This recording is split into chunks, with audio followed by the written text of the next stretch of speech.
to July 2017. I was being told by Director Zhang, who's a senior executive at CFC, that the $10 million was going to be funded in two tranches of $5 million and $5 million.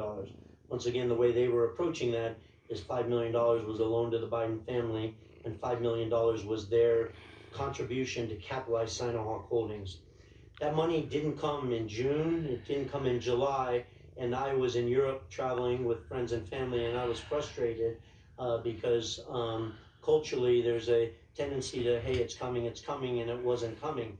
So I was very frustrated. But also in July 2017, something that happened is over July 4th weekend, while we were celebrating our Independence Day, President Xi was in Moscow meeting Vladimir Putin on an official visit. And in that meeting and in that, multiple days, Director Zhang was in Moscow participating in that.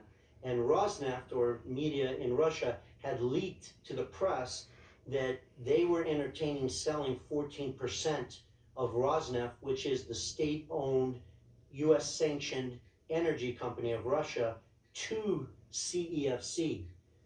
When I saw that leaked, you can imagine, once again, the clearance I held, the military background, sort of pushed away from the table like, whoa, this is stair-stepping things at a level that, do I even want to be associated with, or do I even want to be near?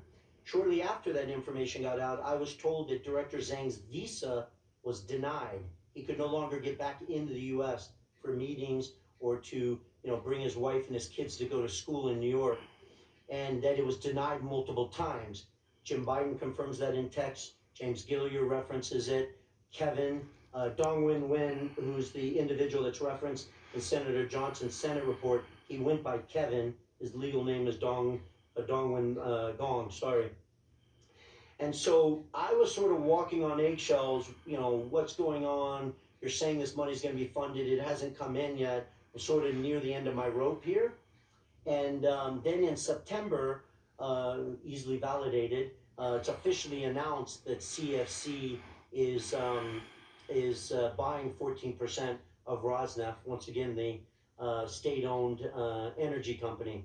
And so at that point, I just sort of pushed away from the table. The money hadn't been funded into Sinohawk, and I was having daily discussions with James Gillier. What's going on here? The Biden name, Russia, China. I don't want to be anywhere near this. I got to understand all the moving pieces. And so we went into the fall of 2017, very well documented, when Patrick Ho, who's an employee or an associate of CFC, landed in New York. He was detained by the U.S. government and put in jail for corruption, apparently for leaving shoeboxes of cash to two African presidents. And it started this downhill spiral of CFC as a company. Remember, President Xi was traveling around the world under the One Belt, One Road. That was their political approach. And CFC was the capitalistic side of the Chinese government, doing things that they could do on the capitalist side that the government couldn't get done. It's very well documented, the work that CFC did in the Middle East, in Czechoslovakia, in Romania, Kazakhstan, in Georgia, all over the world. When they announced that they were officially tendering for 14% of Rosneft, a deal valued at $9 billion, I sort of pushed away from the table like, okay, obviously that's taking priority over this discussion. I just sort of, was watching things play out once they detained Patrick Ho. I did reach out to Hunter Biden in October of 2017, asking him, hey, listen, they haven't funded the $10 million. Have you done something that I'm not aware of? Have you gone around us? Have you started a parallel discussion with Chairman Yi that I should be conscious of?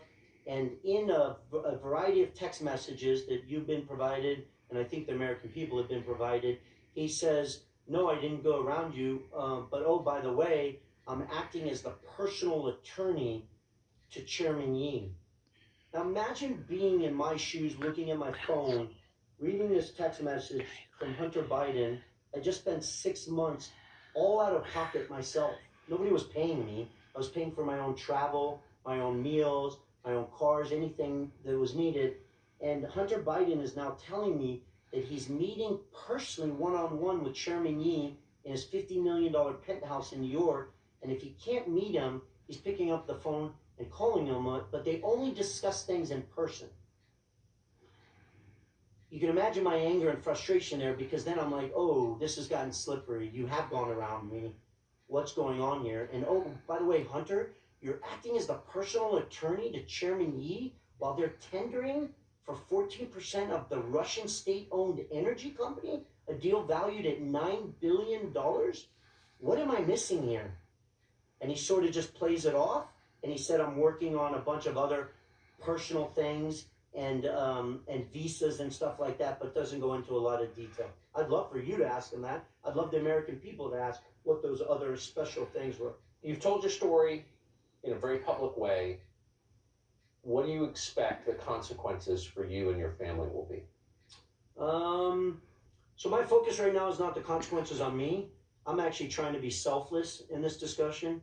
I think the consequences our country faces, that average American voter that's thinking about what presidential candidate they picked today or picked over the prior 2 weeks or in the future all the way up to the election. I'm doing this for them, not for my family, not for any money. I'm doing this out of a patriotic duty to our country based on my military background and my grandfather's background. So other people can determine the facts and what matters and how they want to vote. But I had to go on record because they chose to sort of mar up my name. So I have a former SEAL team protecting my family. I'm not at home right now, and I'll travel the next 4 years if I have to. I had to do this. Are you worried? Of course I'm worried. I've gotten death threats, calls. Obviously I sat with the FBI. They assured me I would more than be protected by them when and if needed.